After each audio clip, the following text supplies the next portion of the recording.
listen, I've tested thousands of ads. We've done iterations of our landing pages. Like, I know what works and I know what doesn't work. And I know when something is off with my ad account, because like, you don't just see this like sharp decline overnight for no reason. So if you are a health and wellness brand and you don't want to get flagged, 50% of the people are making their first search on TikTok. They're not Googling it, quote unquote. They're going to TikTok and searching for it there. If you're not there and you're not showing up there, you're missing a massive opportunity. Do I keep this ad on or do I turn it off is not easy. That's why having media buyers to understand when to do and when to pull certain levers is very, very important. The name of the game for 2025 is just survive and hope for the best.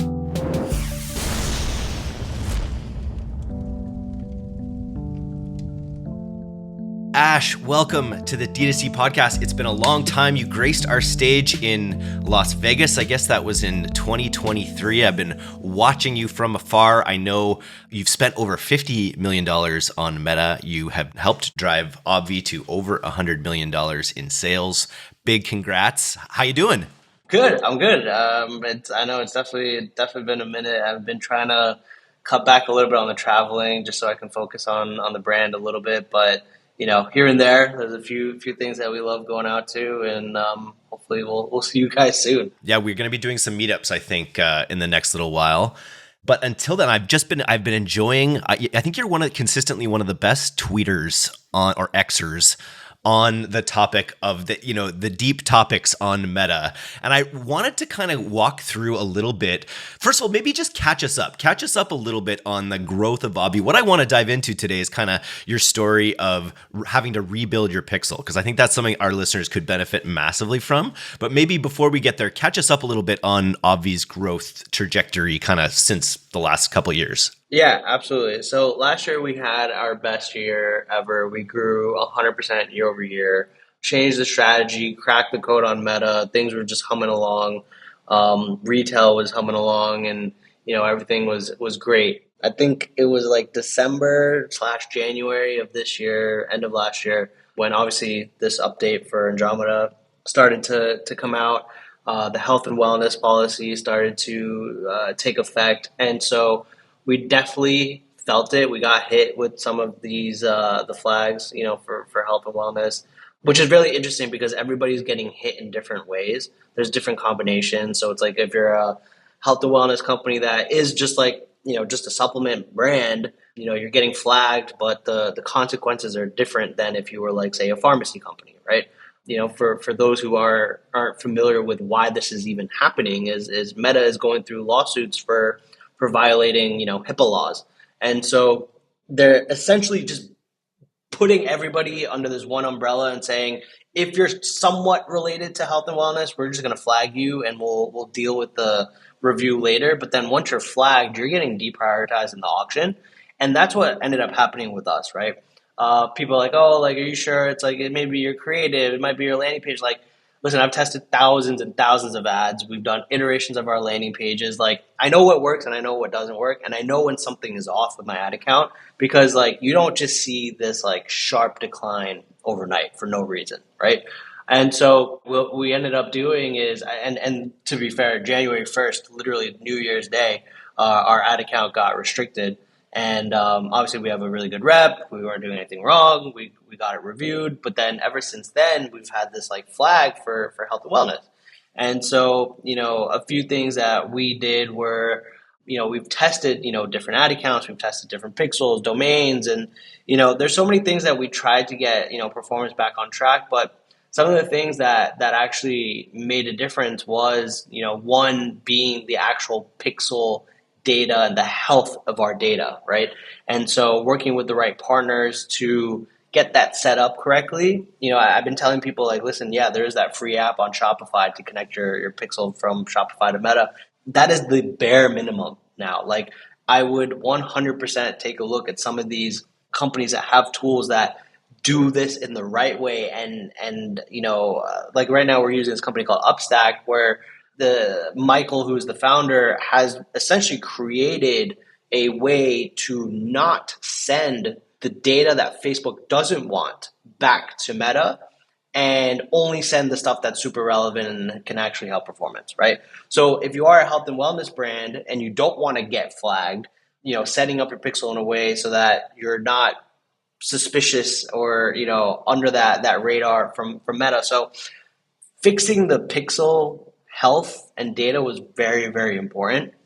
Obviously, number two being like CAC is always going to increase, right? Year over year. How do you just get better, right? So like coming up with new, landing pages and offers. So we had a product that we were selling like a 1 month supply, a 3 month supply, and a 6 month supply.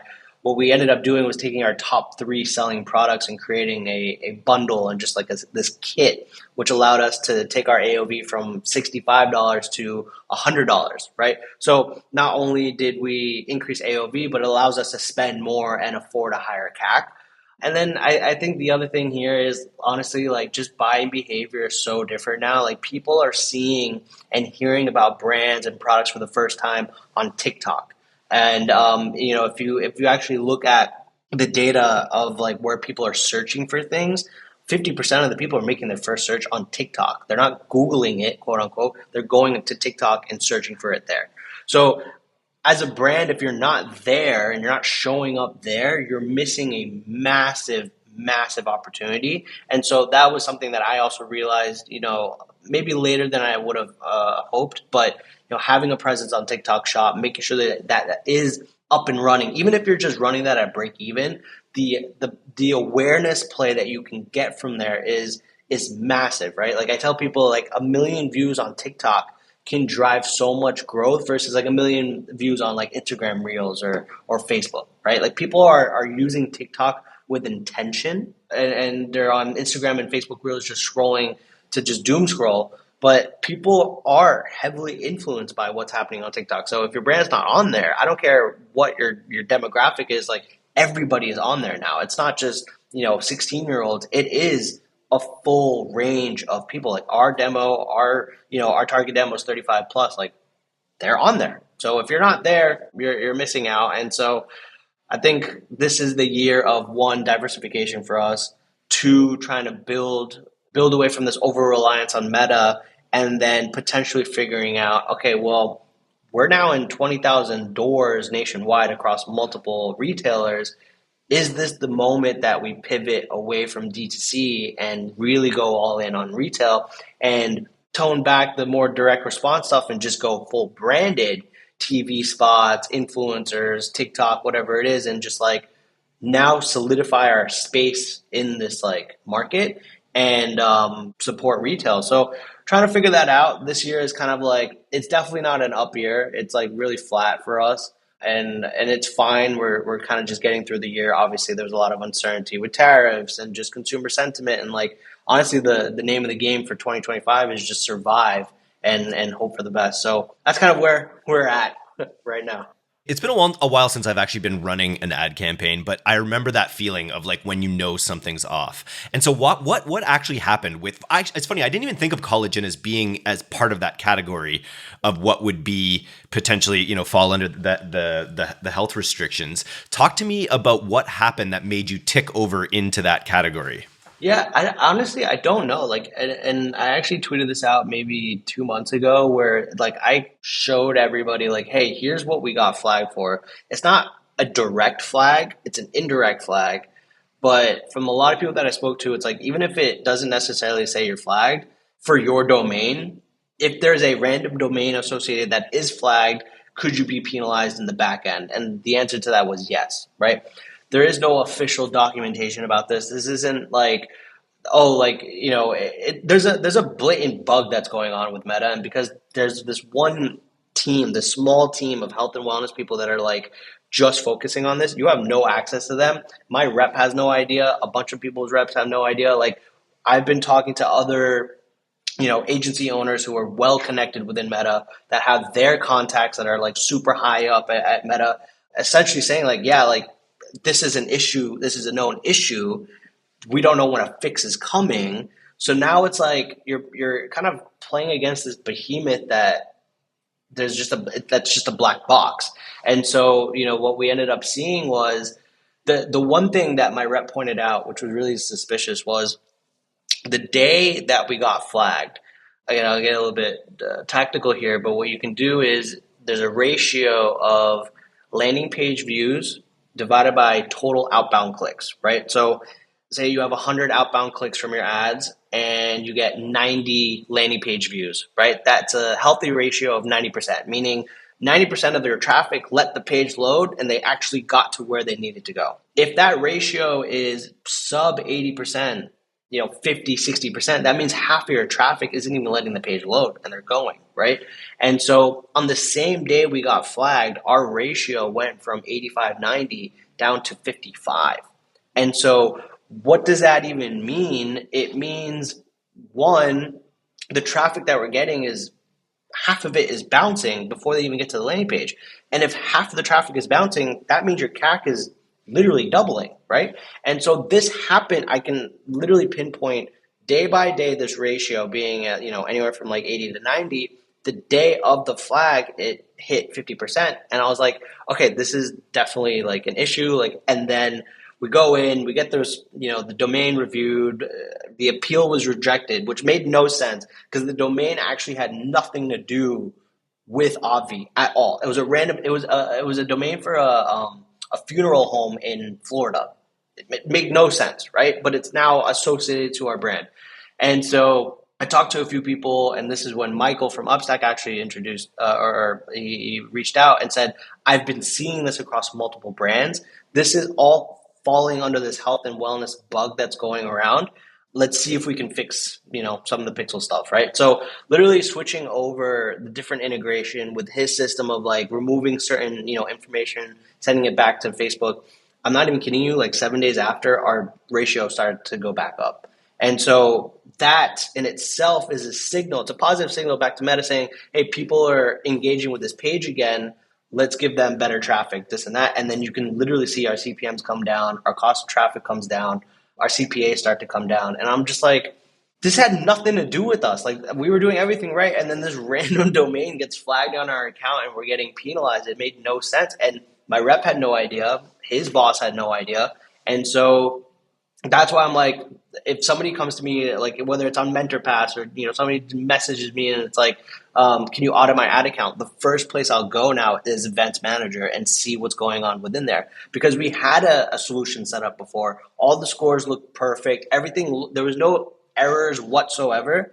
Just a different solution that was sending back information and perhaps a little bit better than others fixed the issue. And so it's like, you got to just make sure your pixel is like in place, because with Andromeda's update, the system is way more faster to pick up on irregularities. And so it's like, if there's something that's broken, you will start to get deprioritized right away. Whereas before it would take maybe a week, 2 weeks for the system to catch up. But because this AI is moving so fast, it'll know when to deprioritize you. So like, if something is broken on your website, or pixel's not flat or firing, or there's an ad that's getting too many negative comments, you will get deprioritized so fast that you would be like, oh, my website's broken. Like, no, it's the algorithm punishing you because something is broken. Because it's a self-fulfilling prophecy, probably. We've seen this on some Google accounts where you get a bad signal in the mix, and then it just trends down to the point where, right, it's a loop. That doom loop. And it's just a faster response time for Meta. So like, which is great, because if you do well, that's a great signal and you start to perform better, right? Instead of like, oh, I got to wait a week, 2 weeks for things to optimize. Like, things are optimizing way more quickly now, which is great. So when you launched this new Pixel and rebuilt your campaigns, great opportunity to put your sort of new thinking into practice when you do the redux. What was your sort of thought process with how you built the campaign back, maybe creative and audience wise? Were you basically duplicating what you had already done before, or did you start with kind of a new thesis? Yeah, I mean, it's a great question, because again, like even throughout this entire year, because like since January, performance was like kind of shit. And so a lot of it was trying to figure out the best way to run the ad account post Andromeda, right? Also, you would have like really good like runs, and then you would have like performance would fall off a cliff, right? And that was happening. And if you go and look back at the conversations, like again, we have this little bubble on Twitter, but like they're pushing algorithm updates consistently. So like when there's updates like that, you're going to see volatility. And we felt it, right? Now, for me, it's like, okay, well, what I was running in my setup I was running last year, is it still the best practice post this update, right? And so I wish it was a little bit quicker, but after talking to a lot of people, it's like, okay, well, one, over excluding can hurt you. Two, having or not having enough diversity and volume in your ad account can also hurt you. The way that you test and testing by concept and angle and having like 3 or 5 variations of that angle and testing that by itself can also hurt you, right? And all of your best practices that you were running for the last, 12 to 18 months completely changes overnight because of their new system, right? So now Andromeda has this AI that says I can process way more ad creatives in a single second than I could previously, right? So what does that mean? If I give Meta one ad concept and I do 3 to 5 variations, right? And my variations are very different in the sense of maybe I have the same ad, but I'm testing a different headline. Facebook is going to be like, well, this isn't diverse enough. I'm just going to prioritize one of these ads. And if one of these ads doesn't work, then the whole thing's not going to work.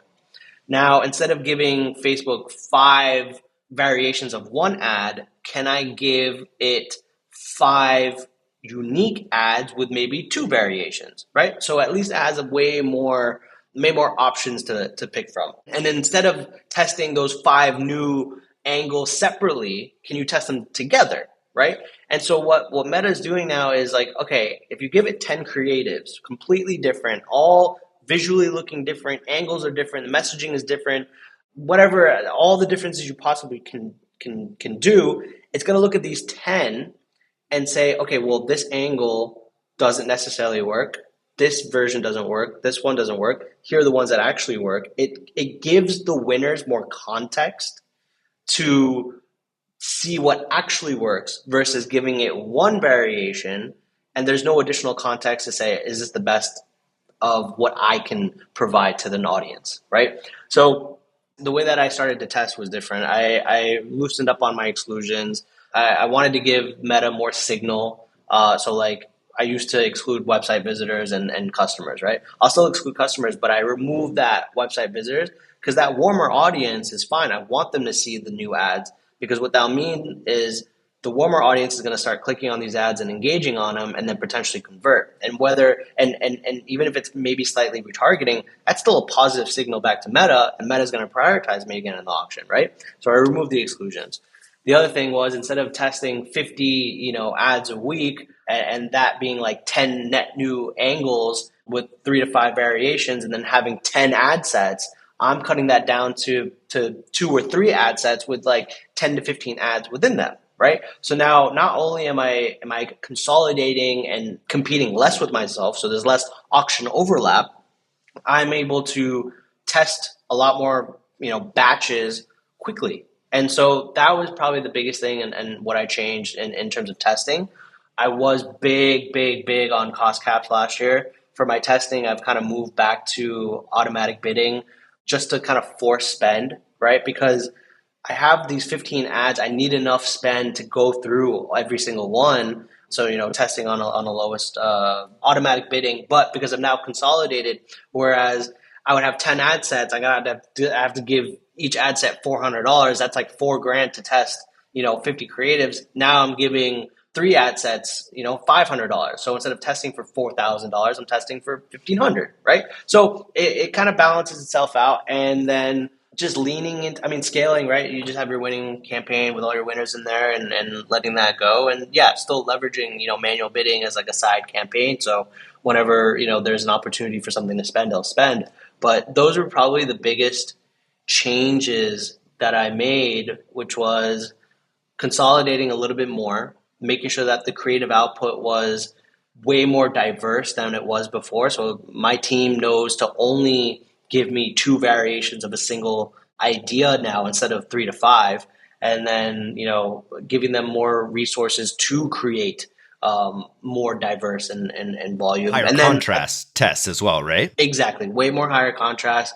Making sure that there's an equal split between static ads and video ads, and then within that, all the different formats that you can do, right? So like static ads can be, your product with the main headline on it, or it could be an us versus them, or it could be a review, it could be an offer. Like there's so many different formats. So making sure that we have all those formats is important. And then on the video side, I mean, there's so much you could do with video.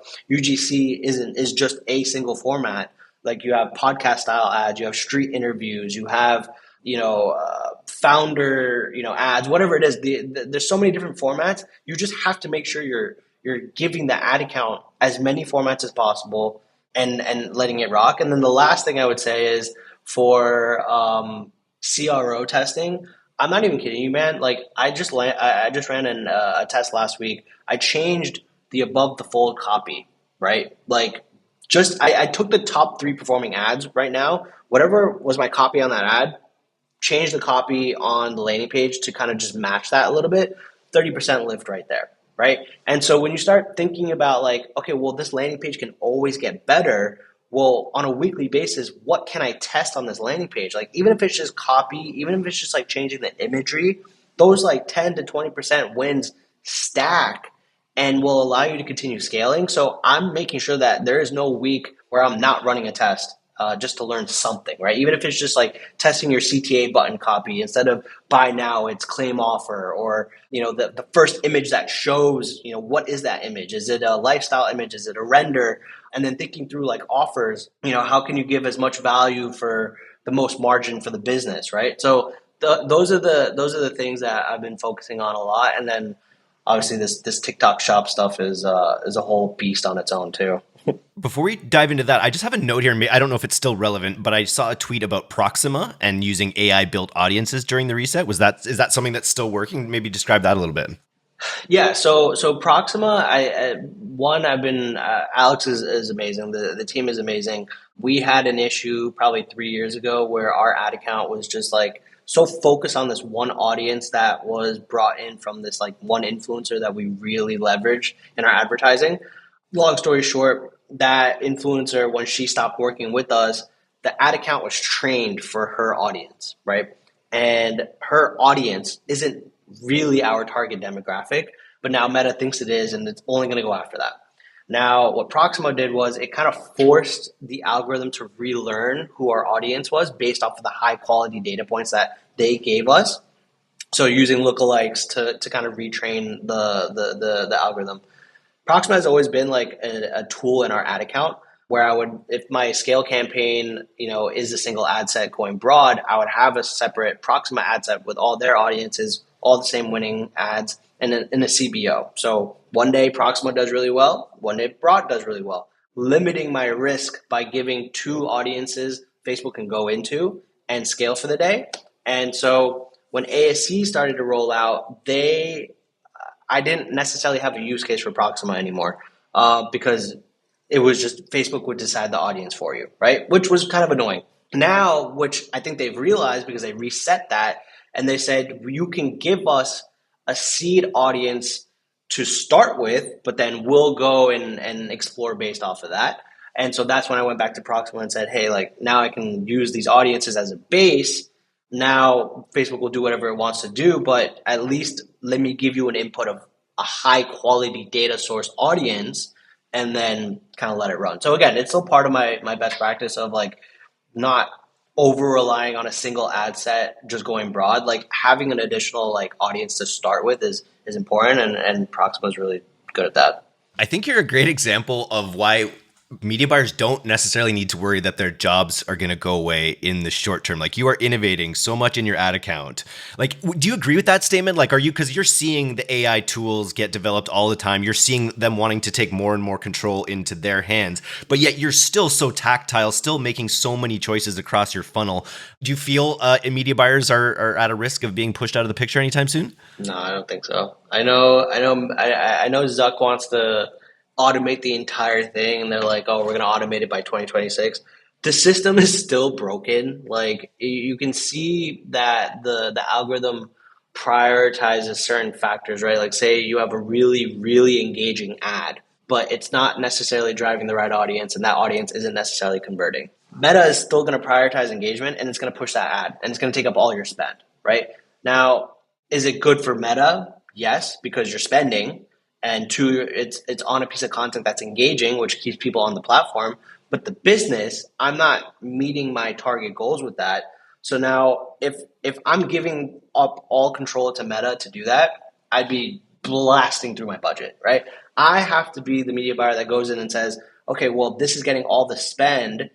Is that the correct allocation of budget that needs to happen? Do I turn this off? Like, as simple as that sounds, do I keep this ad on or do I turn it off is not easy.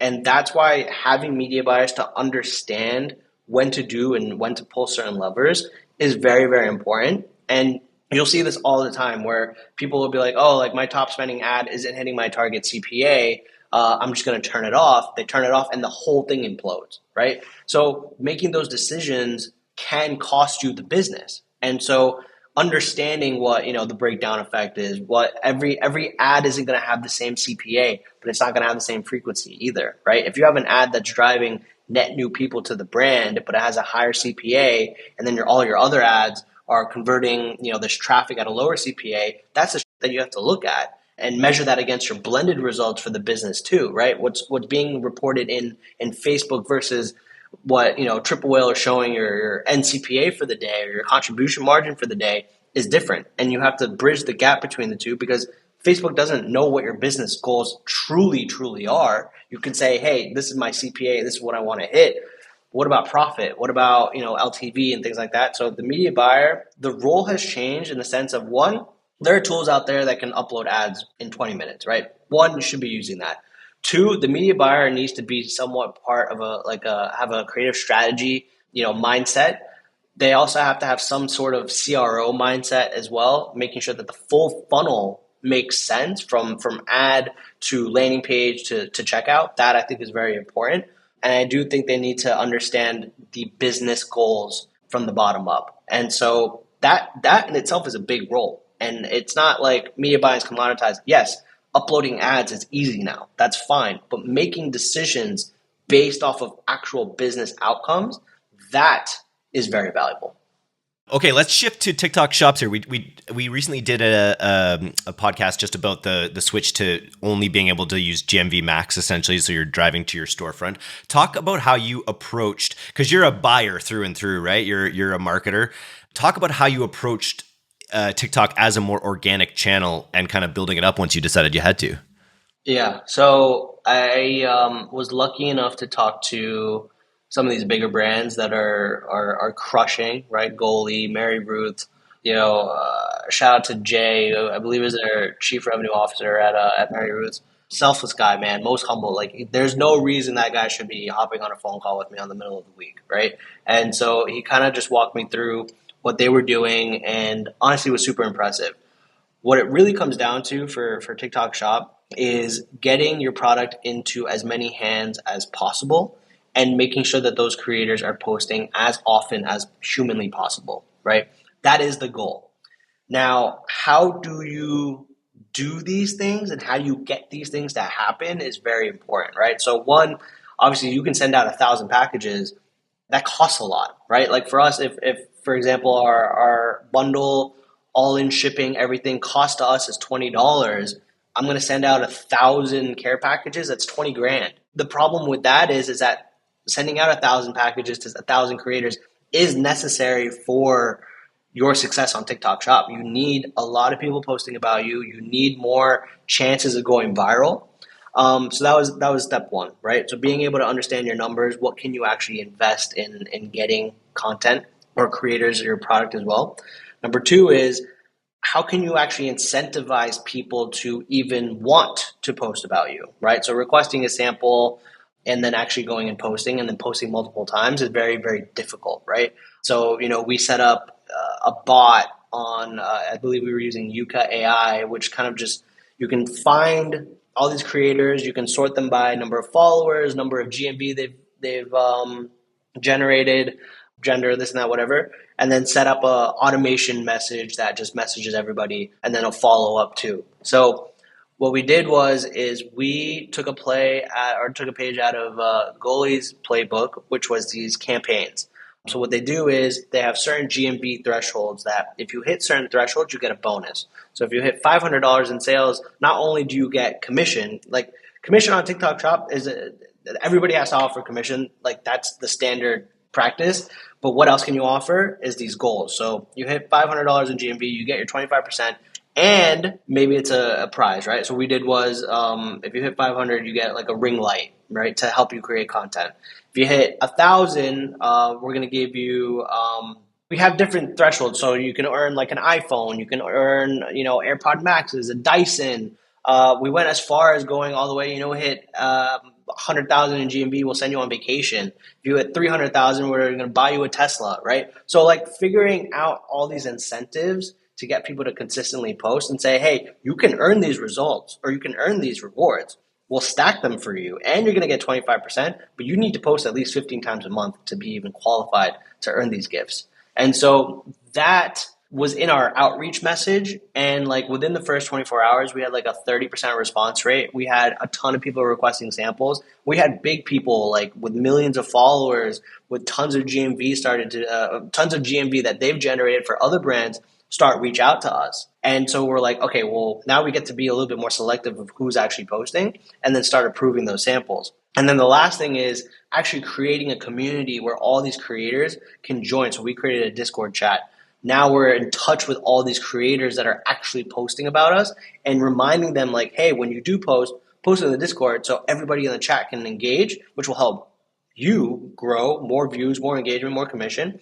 And then we'll also give you feedback on what we're seeing do well for Obvi and other brands so that you can go and take a winning concept and go and create it yourself. And so being able to have that connection with these like creators, because you're going to have hundreds of people in this group. How can you talk to every single person like individually is very difficult. And so just having one collective place to do all that is probably the best bet, set up a community. So right now, it's been like 2 weeks. Things are good. We're trending up in terms of sales for TikTok Shop. We're getting a lot more requests for samples. So we're vetting now. So the bigger, GMV creators, we're approving. And then what we're doing now on the GMV Max side is just boosting everybody's videos, right? And so we're saying like, hey, like you will also get 10% commission on a boosted video. So just keep posting. It'll automatically get boosted. You're going to earn your commission. If you hit certain thresholds, let us know. We'll send you a gift. I want to buy somebody a Tesla this year. That is my goal. I want somebody to hit 300,000 in GMV, and I want to send them a Tesla. So, let's see what happens. So it's a slow burn, but once you hit that like viral moment, that's when things will pick up. You mentioned something earlier in the podcast just about the crux that you find Obvi at right now. And it made me think of this book that I read earlier this year, and Pilot House has been, a bunch of team members have read it now. It's by Byron Sharp called How Brands Grow. Have you heard of this book? I have not. I'll check it out. It's basically just about how brands truly achieve scale, and it almost always happens through retail, just because retail is so much more of where people purchase these things. It's basically, and I think you guys have done one of the best jobs in the world at like building your brand through performance marketing, like really through establishing memory structures with your ads. I think that's what you're talking about with all of your angles, how the ads are always reinforcing these. You've done a great job with community. But I think the thesis of this book says that like true scale is really only achievable for most CPG products through retail, through being seen on shelf, having that brand established. And so I'd be just interested in your thoughts on how Obvi gets to that next phase. You're obviously already in retail, but how do you feel you guys get to that like household name kind of thing through retail in the future?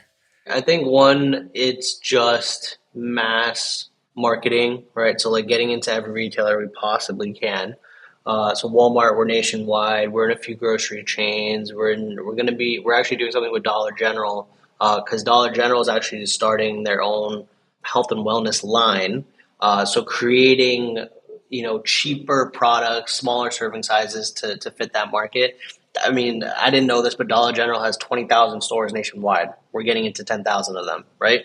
And so being able to be on the shelf and in front of as much foot traffic as possible, I think is how you get to the next level.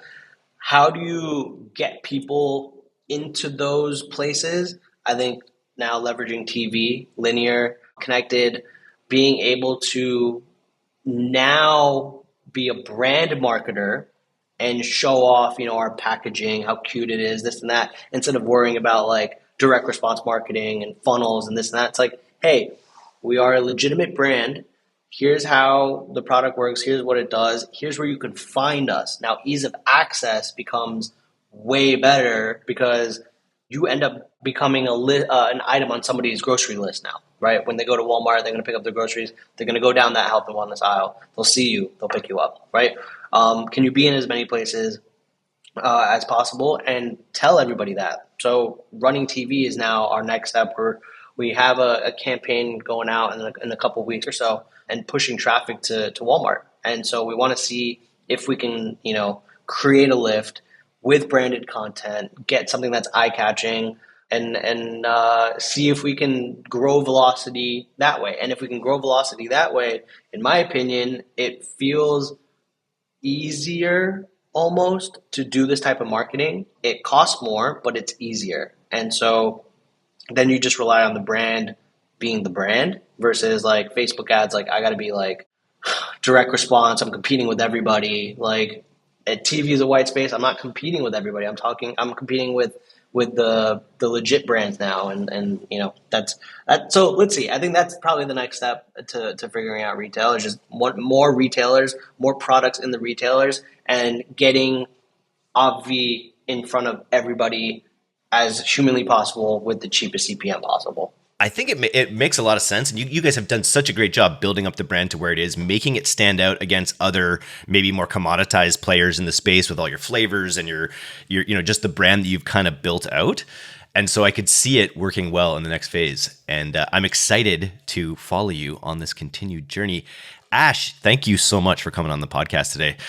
Go check out myobvi.com if you want some collagen. I just realized that collagen is a peptide. Everyone's talking about peptides and like GLP-1 and all these different things. It's fun. I never thought of collagen as an actual peptide as well. Yeah.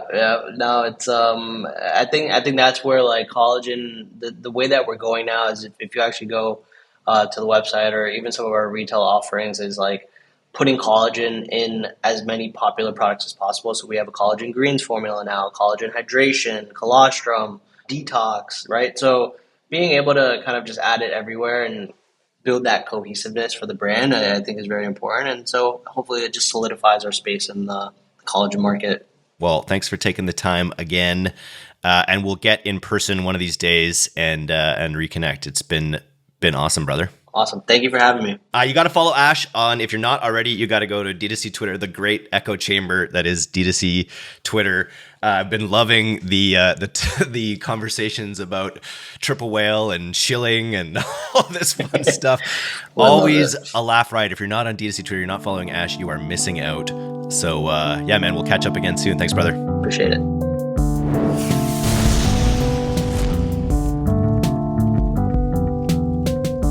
Thanks so much for listening to today's episode.